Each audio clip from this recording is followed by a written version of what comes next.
Now for what's tipping the scales of justice, was that chokehold an attempted murder? That is the key question in the attempted honor killing case out of Washington State.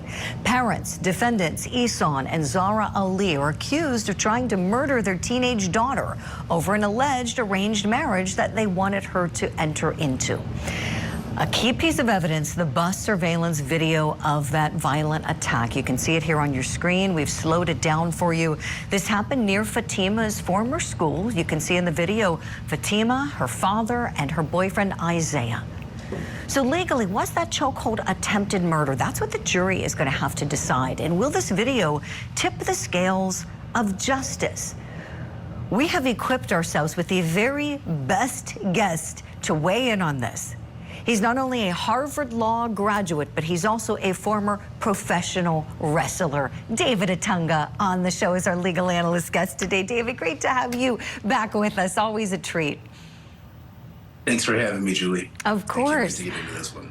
You really have such unique skill sets. I'm sure you hear that all the time. You know, to be a practicing lawyer and then also somebody, I'm sure you could get in the ring today and put on a fierce performance. You're in such great shape and you've done chokeholds in the ring. And so walk us through what you think is going on here in this real life situation that, thank goodness, did not result in the death of Fatima Ali.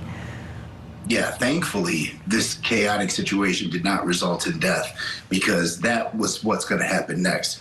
Now, there's different kind of chokes. In wrestling, there's a headlock. A headlock, you know, is the forearm like across the side of the head. That could be used to incapacitate somebody.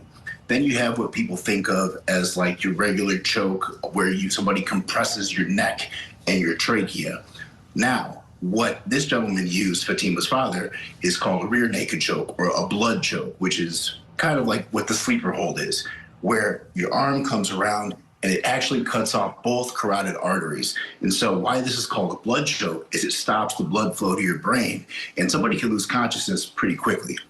So in wrestling, when we use a sleeper hold, it's a lot of theatrics, and we actually have to be very careful. So I'll let you in on some behind the scenes.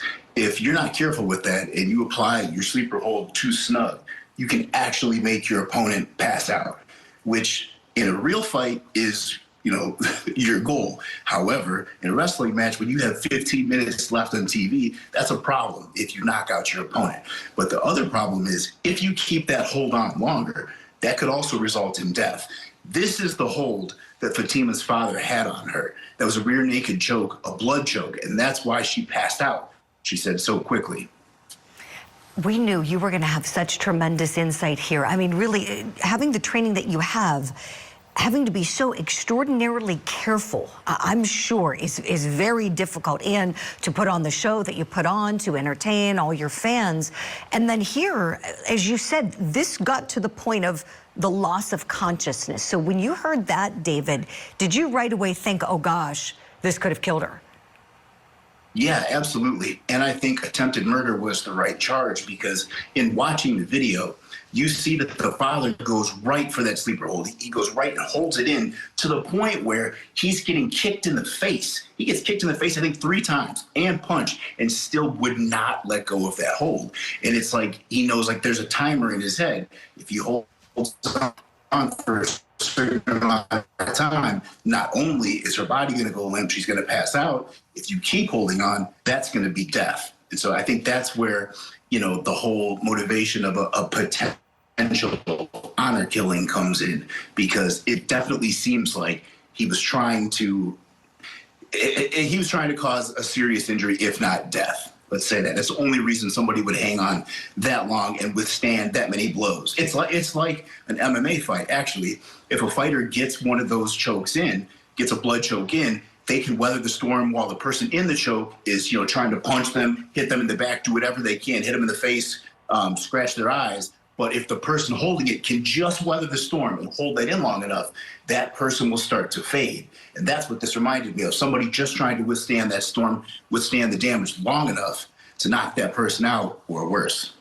Yes, boy, brilliant analysis, David. You know, as you're talking, you got me thinking, as we remember the facts here, she was going to get on the school bus, as you know, and it was Dad stopping her.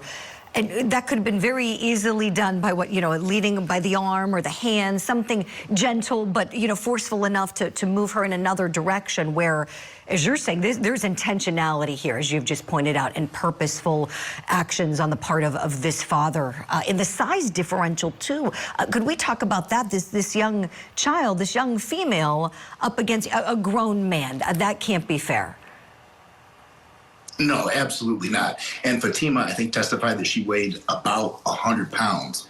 And the father, just looking at him, he looks like he's around 200 pounds. I'm not sure how tall he is, but either way, from the video, he's significantly larger than her. So there's a multitude of other ways you could hold somebody or try to incapacitate them, if that's what you were trying to do, without severely injuring them and possibly killing them.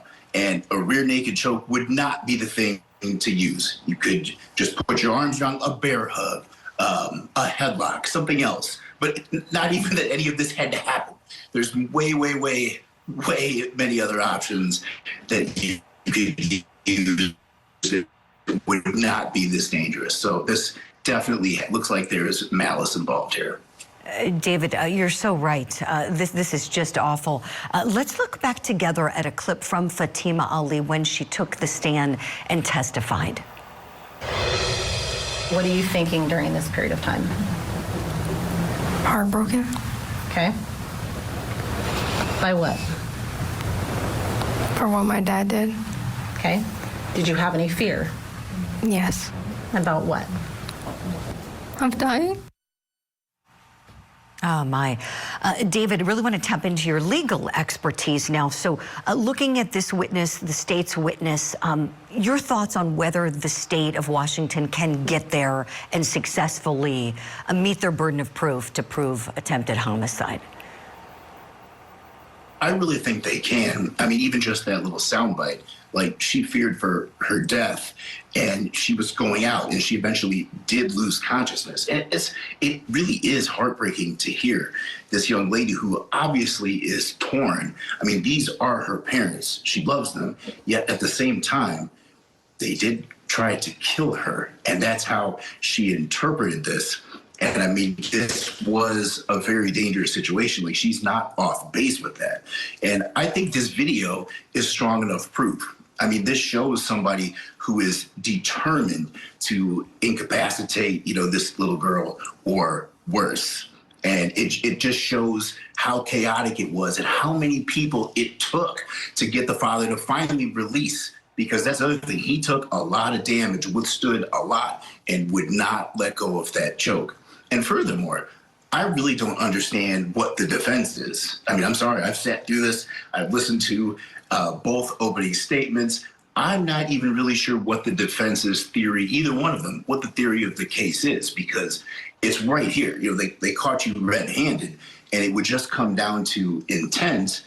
But if the intent wasn't to kill or seriously injure, I don't know what it was. They're going to have to be very creative with this one, because I just don't see how they're going to explain this away.